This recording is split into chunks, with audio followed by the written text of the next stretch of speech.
pode pegar a Bíblia no Evangelho de São Mateus, capítulo 1.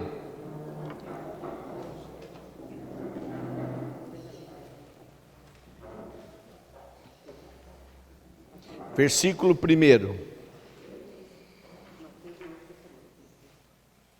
E diz assim: genealogia de Jesus Cristo, filho de Davi. Repitam comigo. Genealogia de Jesus Cristo, filho de Davi. Essa é uma declaração de Mateus. Quem acompanhou a nossa leitura orante de São Mateus, sabe que São Mateus escreveu o seu evangelho para os judeus. A igreja não tem a convicção se o evangelho de Mateus foi o primeiro ou se foi o de Marcos. Certamente, os dois evangelhos tiveram acesso aos mesmos fragmentos, porque como é que nasceu os evangelhos? Os discípulos saíram pregando, aos poucos, escribas foram escrevendo pedacinhos do que os discípulos contavam de Jesus, foram compilando, isso deu origem a um documento que São Marcos foi o primeiro, se não foi ele que compilou, ele foi o primeiro a colocar isso de uma forma organizada, juntando, por isso que não tem ordem. Mas há dúvidas de que talvez Mateus tenha escrito primeiro. Mateus escreveu para os judeus. Ele era cobrador de impostos, era um homem letrado, e por isso ele tinha condições econômicas que era necessário para escrever. E ele escreve para os judeus. Então ele tem uma necessidade de garantir que Jesus cumpriu todas as Escrituras, que Jesus cumpriu todas as profecias do Antigo Testamento. E é por isso que ele começa com esta. E por isso esta, certamente, ela é fundamental para a vida de Jesus, que está aqui nessa genealogia que nós lemos. Genealogia de Jesus Cristo, filho de Davi. Ora, só para vocês terem uma ideia, de Davi a Jesus existem 25 gerações. Não é? Será que você pode dizer que alguém é filho de alguém 25 gerações atrás?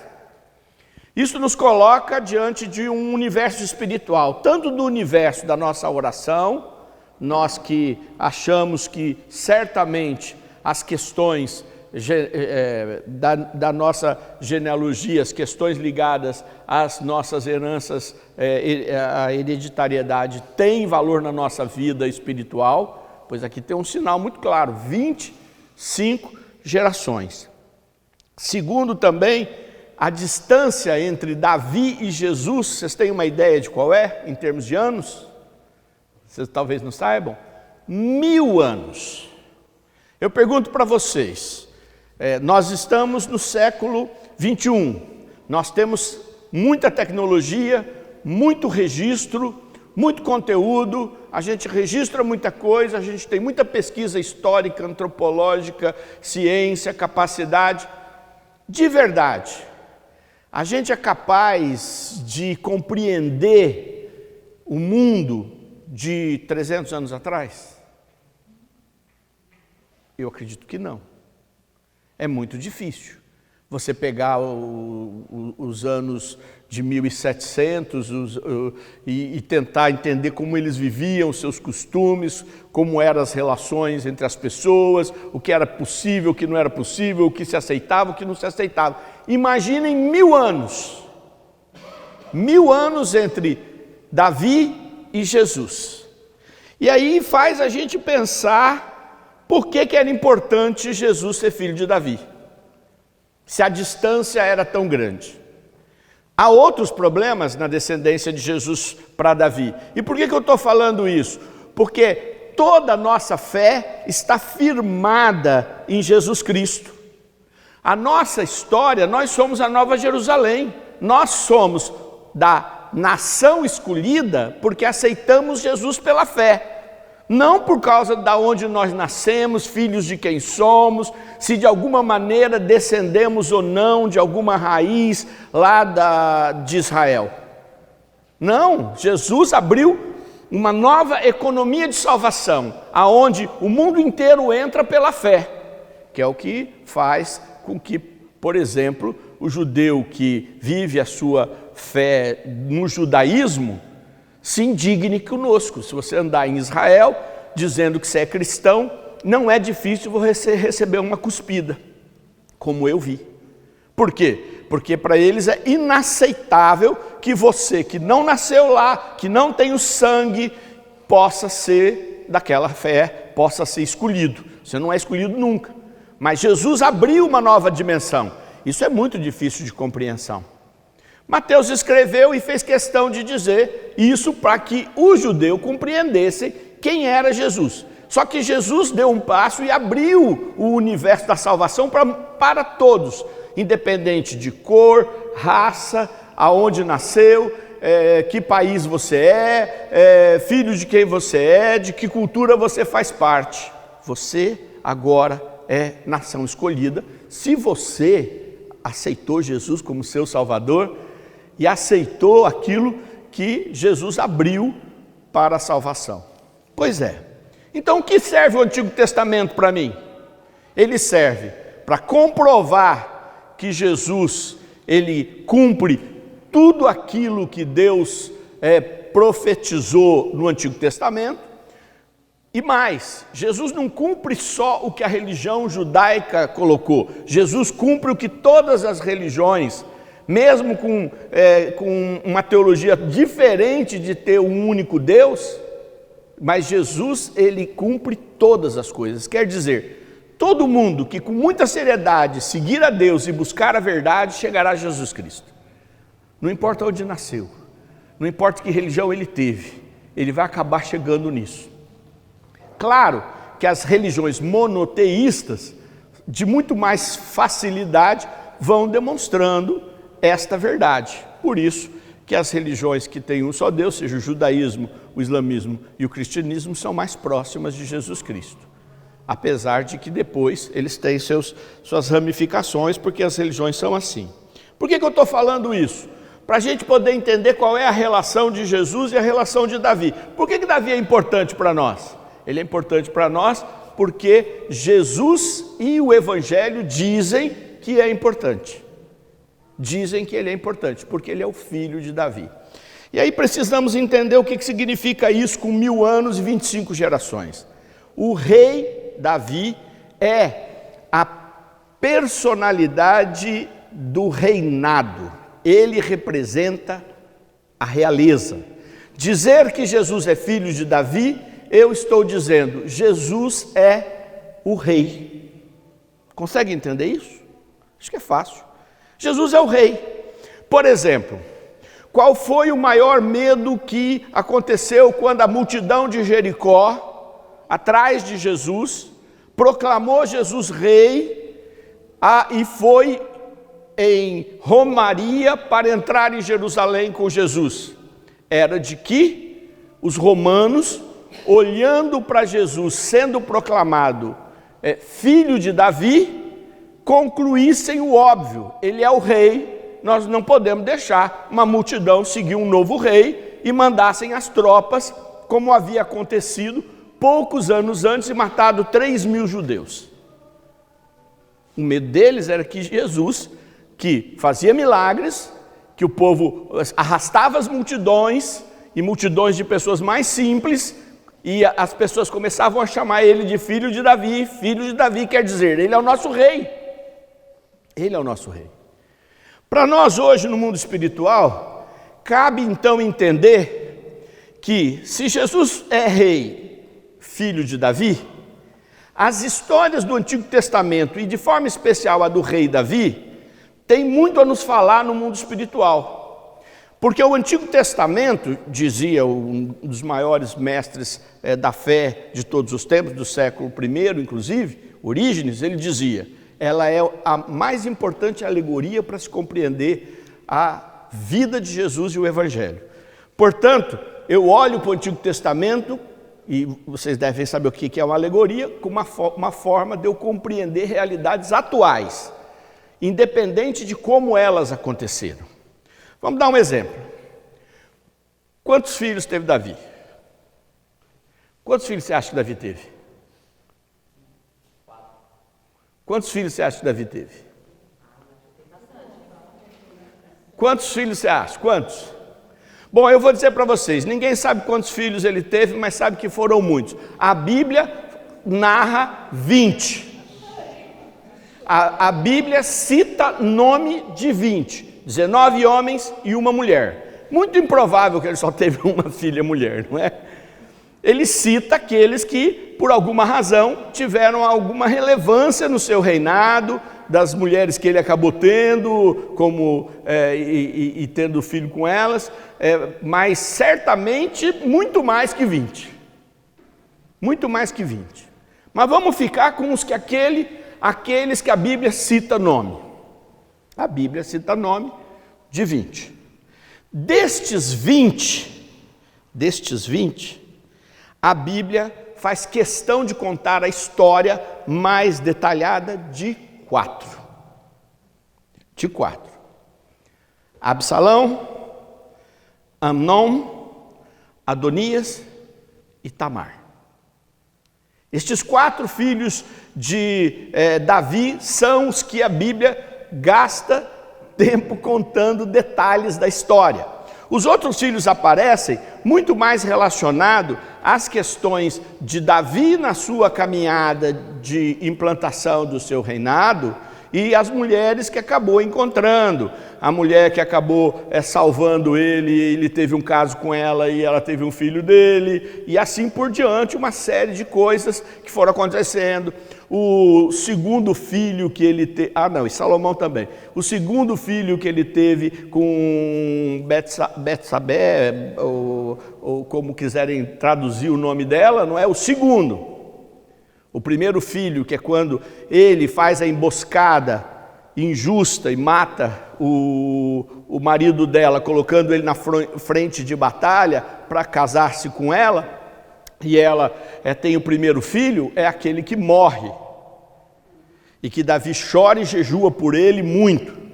E quando ele morre, Davi lava o rosto e fala: bom, passou a dor. Até enquanto tinha esperança, eu sofri, jejuei e lutei. Agora vou seguir minha vida. Perdi meu filho.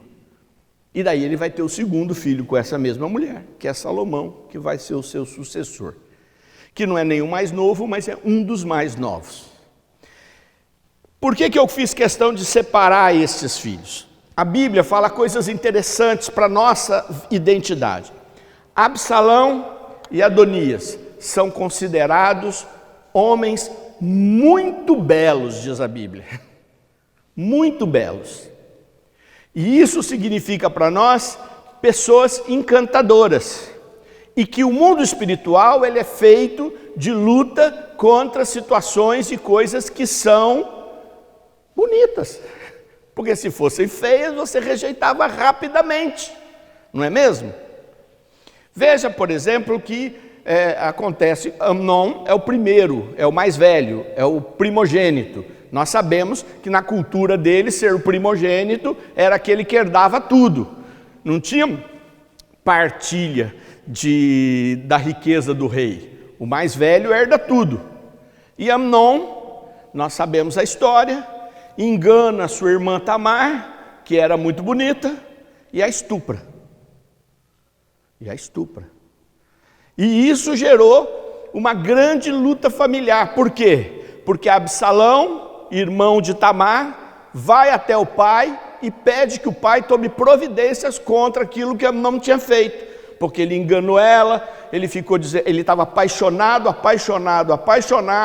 a enganou, fingiu-se que estava doente, pediu que ela fizesse uma comida especial, e quando ela foi levar a comida, ele agarrou e a estuprou, e ela falava: não faz isso comigo, você vai acabar com a minha vida, depois o que você está fazendo comigo? E em seguida, Amnon tem uma aversão por ela e a rejeita. E aí o irmão, Absalão, vai falar para o pai: e daí? O que você vai fazer? E nós sabemos o que Davi faz. Sabe o que Davi fez? Nada. Esse é um ponto fundamental para a gente entender como que não é só a ação, mas no mundo espiritual você tem a omissão. Davi olhou e falou: o que eu vou fazer? Naquele tempo, qual seria a pena para esse crime? Matar o filho lindo. Ele então ignora o que Amnon fez. A situação de Tamar fica, sendo mulher naquele tempo, mas filha do rei, numa condição extremamente terrível. E o que Absalão toma a decisão de fazer? Vou vingar a minha irmã. Ele conta para um amigo, o amigo conta para outro, e falam para ele não fazer. O profeta vai procurá-lo, ele espera 1 ano, faz uma grande festa para celebrar a colheita, convida todos os irmãos, e quando estão todos juntos na mesa, ele mata todos os irmãos. Então, quando a gente está falando, e a Áurea está falando sobre o Absalão, por que esse nome no mundo espiritual, você vai entender, ele armou durante 1 ano para se vingar, porque o pai não tomou providência, e é óbvio que depois que ele fez isso, o que acontece com o Absalão? Foge, porque aí não tinha saída para ele. E aí ele vai viver fora, escondido, fazendo coisas, armando coisas, e durante muitos anos ele fica fora. Até que um dia, para vocês entenderem por que o nome de Absalão é usado para essa armadilha espiritual também, de ser alguém que guerreia, estratégico, que faz, e veja bem, ele sentia-se na obrigação de fazer isso.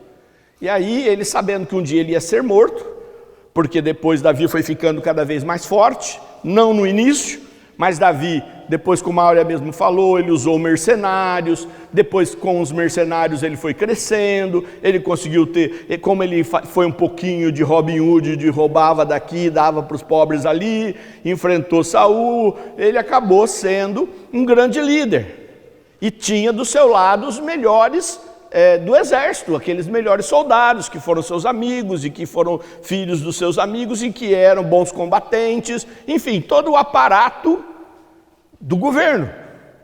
Ele então, um dia recebe a visita de um dos profetas que diz para ele assim: Davi, chega, né? Quanto tempo você vai perseguir o Absalão? Chega, acabou, né? O Amnon já tinha morrido naquela emboscada que o Absalão fez, né? Foi o primeiro a morrer, certamente. Falou: então, chega, já passou muitos anos, é teu filho, é o mais velho dos vivos, você não pode ficar com essa mágoa, você tem que tomar uma decisão. E Davi, não sei, não quero, e vai. Davi o recebe de volta. Coloca ele para trabalhar no reino. Absalão põe uma mesinha, diz a palavra de Deus, algo parecido, perto do palácio, e começa a atender o povo. E o povo chega e ele fala para o povo: meu pai está velho, ele já não consegue mais ver isso, me dá o teu problema que eu vou resolver. E começa a ficar forte, porque ele começa a ser o corretor das bênçãos do reino. E aí, quando ele já fez muitos favores e se torna muito forte, ele junta o exército e chega para Davi, um dos seus amigos, um dos seus espiões, e diz assim: foge, que Absalão está forte, montou o exército, está vindo para te matar e tomar o reino. E Davi foge e vai viver escondido, porque Absalão tomou todo o aparato do governo. Vocês entenderam como a coisa é bem complexa mesmo? E a gente agora olha para a nossa vida e fala: as coisas às vezes podem levar anos de armadilha se não agirmos contra um espírito de rebelião. A omissão de Davi, primeiro contra Amon, seu filho predileto naquele momento, que era o primogênito, e depois, em não saber lidar com a situação, ele acabou virando o quê? Um fugitivo. Davi virou um fugitivo, até que Davi se reorganizou e foi lá e teve que guerrear contra o filho, e teve que ver o filho ser morto. Ele pediu que não matassem seu filho, mas no meio da guerra, um dos seus generais acabou matando o próprio filho. E Davi chorou muito, e para a gente entender, Davi mata o general querido dele por ter matado seu filho. Vocês acham que tem tragédia nisso? Pouca ou não? Uma tragédia sem fim. Perde filho, perde amigo, filho trapaceia, depois tem que matar. Imaginem o tamanho da tragédia disso tudo, para nós olharmos que o fato de não termos uma visão clara de que é preciso viver e fazer um combate sério com relação aos espíritos malignos, sejam principados. Quem puder ouvir daí as fitas de Jezabel, não deu para a gente aprofundar tudo que era preciso, precisa de mais tempo para falar de cada um desses daí, e nem do Absalão, mas já mostra para a gente qual é o tamanho da luta que você faz e que ela não é, e aí nesse ponto a Áurea tem muita razão. Deus tem poder para fazer o que Ele quiser no estalar de dedos, mas a sua prática normal é de estratégia de combate permanente. É de estratégia. Mesmo quando alguém recebe uma graça, e as curas fazem parte do processo de evangelização, a multidão primeiro seguia Jesus por causa das curas, por causa dos milagres, por causa da palavra de ciência, por causa da palavra de sabedoria. Mas, mesmo recebendo a graça, os teus problemas não passam, porque o teu problema não é pontual, não é só uma cura.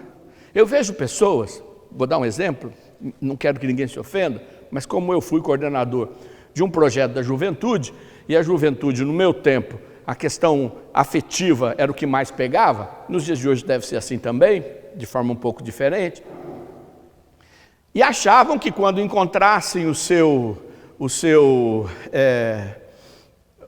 Tobias, ou a sua Sara, que os seus problemas estariam resolvidos. E quantos deles também guerreou, porque achava que sua Sara escolheu outro e o seu Tobias escolheu outra. Mas não importa isso, mesmo quem achou não acabou com os seus problemas. Porque os seus problemas não podem ser simplesmente encontrar a pessoa certa ou a pessoa que você um dia vai viver junto. Vão surgir outros problemas, vão ter outros desenvolvimentos, as pessoas vão fazer outras escolhas, nós vamos ter outras situações, daqui a pouco mudou o mundo, mudou nossa vida, mudou nossas coisas. Então não é só pontual, a batalha é maior. Então quando olhamos para essas questões, nós conseguimos entender um pouco mais tudo isso. Vamos pegar Adonias, o nome já é um nome que a tradução já diz, o bonito. É o bonito. Amnon é engraçado, porque o nome de Amnon é fiel. O que ele não foi fiel, né? Pegou, estuprou a irmã, fiel que ele foi ao pai. Coisa nenhuma, mas o pai quando põe o nome, né? Imagina isso. Mas Adonias já recebeu o nome de bonito. Adonias é um dos filhos mais novos de Davi. Por que ele aparece mais? Porque ele lá na frente, quando Davi estava bem velho, ele começa uma disputa de quem é que vai ser o rei no lugar de Davi. Davi já estava passado. E Davi, sem estar por dentro, sem nada, Adonias junta as principais lideranças, o profeta importante que todo mundo gostava, o profeta do pai, o sacerdote que acompanhava o pai, e tudo, vai para uma cidade, dá um baita de um banquete e se proclama rei. Davi não estava nem aí, porque ele já estava meio caduco nessa época, diz a palavra de Deus mesmo, não fala caduco, mas fala, não é que ele já não tinha mais força. E aí quem que faz? Mãe de Salomão, Bersabeia, fica sabendo, corre até Davi para tirar satisfação. Davi não consegue tirar satisfação, ela vai até o outro profeta, sai articulando para os filhos dela, né? Ela já tinha mais 2 depois dessa época, além do que morreu, ela já tinha 2, mas Salomão era o preferido, e aí Salomão junta um exército para matar o irmão, que se proclamou rei antes dele. Só que aí Adonias percebe que ele é mais fraco, vai lá para a mãe de Salomão e implora que ele que ele fez isso, mas que ele não sei das quantas, que Salomão é o rei mesmo, só pede para Salomão não matar ele. E aí ela vai para o filho e fala assim: eu vim aqui, Salomão, porque você vai ser o rei, mas eu quero que você dê sei lá quem era, a mulher, não me lembro agora, como esposa do Adonias. Falei: mas por que eu vou dar a mais bonita das mulheres para o meu irmão? Falei: porque sim. Aí a mãe... Quer dizer, a gente percebe uma porção de tramas da vida. Claro, quando é narrado, vira filme, né? Como a gente costuma dizer, porque você encurta o tempo, né? As coisas não acontecem dessa maneira no dia a dia. Mas isso nos demonstra, com a história de Davi, e olhando para Davi, que é aquele para quem Jesus é o seu filho e lhe dá a força e a autoridade do seu reinado judaico, quer dizer, ele é o filho de Davi, só com o reinado de Jesus, e quando ele morre, nós sabemos, está lá, Jesus Cristo, rei dos judeus, e quando ele passa em Jericó, o que gritava o cego? Jesus! O que mais? Filho de Davi, tem compaixão de mim. Quer dizer, os próprios mendigos, os próprios conhecidos da rua já sabiam que Jesus era o rei. Ele estava dizendo: Jesus, você que é o nosso rei, tem compaixão de mim. Por isso é que para eles deve ter sido um pouco frustrante quando Jesus disse que ele era rei, sim, mas não daquele jeito que eles queriam. Um rei muito maior, mas que aos olhos do momento era um rei muito menor. Por isso que ele disse: se eu quisesse, eu chamaria um exército para me defender. Mas é essa a minha missão. Porque Jesus sabia, é claro, a consciência conhecia-se perfeitamente. Eu falei ali na hora do café, eu falei assim, que uma das coisas que a Áurea falou que eu acho que é muito importante muitas coisas, mas a mais importante que eu achei a gente tem que se conhecer e tem que conhecer o inimigo. Na minha opinião, a gente se conhece pouco. Eu, por exemplo, não me conheço bem, mas já fiz esse exercício de tentar me conhecer há muitos e muitos anos e continuo fazendo, para saber exatamente quanto eu sou capaz de enfrentar, quanto eu sou capaz de fazer, e para me colocar debaixo da mão de Jesus e pedir para ele fazer aquilo que eu não sou capaz, que é a maioria das coisas, por sinal. Não é? Mas eu pelo menos consigo saber qual é a minha, um pouco de mim. Mas eu preciso também conhecer a força e a ação do inimigo, que é muito mais complexa, como eu acabei de dizer, porque há uma estratégia toda maligna. Perceberam como eu fui rapidamente pensando coisas de Davi para mostrar que tem uma imensa estratégia envolvida nisso tudo? De poder, de invejas, de dinheiro, de violência, de rebelião. E não pense que nas nossas vidas isso não acontece. Acontece em proporções e doses diferentes, de acordo com aquilo que Deus tem para cada um de nós na nossa missão nesse mundo. Porque todos temos a nossa missão. Mas perceberam que de todas estas coisas, este homem maravilhoso que é Davi, e ele é maravilhoso por quê? Porque ele era capaz de se arrepender. Basta olhar o Salmo 50, não é? Maravilhoso. O Salmo, o Miserere, é o salmo mais famoso da Bíblia, né? O Salmo 50, onde Davi pede perdão, pede para lavar a sua alma e diz que sua alma fica branca, que ele é um pecador, filho de pecadora. Quer dizer, ele nasce no pecado e ele vai falando isso, quer dizer, da natureza humana. É um salmo belíssimo, mas a gente vai olhar Davi fazendo isso muitas vezes, voltando, reconhecendo. E o que Deus fala para Davi quando ele... Vocês sabiam que Davi preparou tudo para construir o templo? Sabiam ou não? Tudo. Davi juntou todo o dinheiro e todo o material de construção necessário. Davi já tinha todos os artesãos e todos os construtores necessários. E sabe por que ele não construiu o templo? Porque Deus disse para ele: tu não me construirás um templo, porque tens na tua mão sangue. Quem me construirá o templo será seu filho. custou para ele, né? O sonho dele, foi ele quem pegou e levou a arca, conhecem a história, entrou dançando, a mulher dele tirando sarro dele, porque ele estava quase nu, e ele entrou porque ele levou a arca para Jerusalém para dizer, nosso Deus não é mais nômade, ele não vai andando com os pastores, agora nós temos um centro de fé. Mas não pôde construir o templo, porque Deus disse para ele, você manchou demais tua mão, mas fica tranquilo, teu filho vai fazer.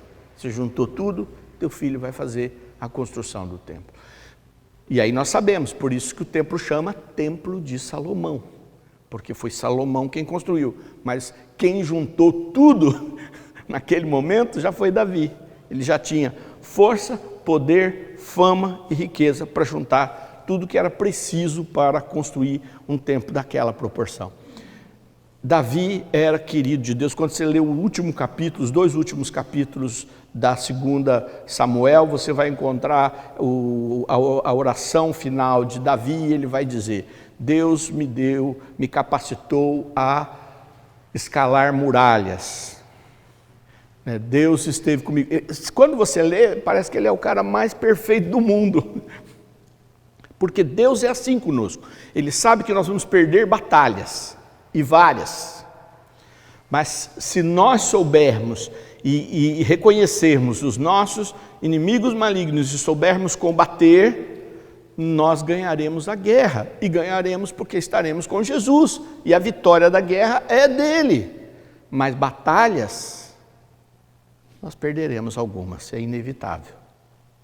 É inevitável porque faz parte desta trama da qual nós somos imperfeitos. Queria convidar todos a ficar de pé. Dá para dar um retiro de Davi, dá para dar um retiro de Jezabel, porque Jezabel, vocês sabem que, além daquilo tudo que a Áurea compartilhou, ela tinha por um ódio específico por uma pessoa, a quem ela odiava e queria a morte de todas as maneiras, que era Elias, o profeta Elias. Então a gente tem nessas histórias de combate, sempre uma personalidade especial. O profeta Elias é o profeta mais importante de Israel. O rei Davi é o rei mais importante de Israel. Então a gente consegue entender essas batalhas através destes personagens, que a gente tem que ler não só de forma histórica, mas de forma alegórica para o combate espiritual que nasce a partir de Jesus Cristo, que é o nosso rei, que é o nosso Deus, e é a quem seguimos, e é quem tem o poder de fazer isso. Feche os teus olhos e pensa agora em toda a dimensão de combate que ainda tem na sua vida, que vão desde as tuas questões emocionais, afetivas, econômicas, familiares, evangelizadoras, todas as missões que ainda vão acontecer na sua vida e todas as que você já está envolvido. E você vai pedir agora a Jesus que nos dê com o seu Espírito uma unção poderosa, para que em primeiro lugar, lembrando talvez um dos defeitos de Davi para com a sua casa, que foi o da omissão, em vários momentos. Que o Senhor te conceda sabedoria para lidar com estas questões que são tão próximas e tão dolorosas e exigem tanta sabedoria. Pede também ao Senhor que Ele possa te dar o conhecer o inimigo. Às vezes você está lutando contra o inimigo errado. Você está lutando contra um inimigo pequeno e tem um grande, e a hora que a coisa, se você não prestar atenção, você não consegue fazer o combate na hora oportuna, para fazer as mudanças que são necessárias. Antes, te pedimos, Senhor, e que o nosso coração esteja tão cheio de amor, para podermos viver sobre o reinado de Jesus. E se Ele é o Rei, nós queremos obedecê-lo. Ori alabarela ereshiri canta. Urialalabariala yarialabarishirikanda. Urikanda labarala yarala iriala barala shiria. Kandara labarala yarala shiriria barikanda labara. Shiria labariala. Shandara labarala iriala labaya. Shiria labarala yarala. Shiria labara. Kiria labarala shirikaioriala. Te pedimos, Senhor, a Tua misericórdia neste final do nosso retiro, que também as nossas necessidades pessoais, a nossa saúde, as pessoas que nós trouxemos no coração e que precisam ser alcançadas, possam receber agora o Teu poder, aonde elas estiverem. Urialalabaricanda labaralai. Shirialalabarialai irialalabaracanda labaralai. Em nome do Pai, do Filho e do Espírito Santo. Amém.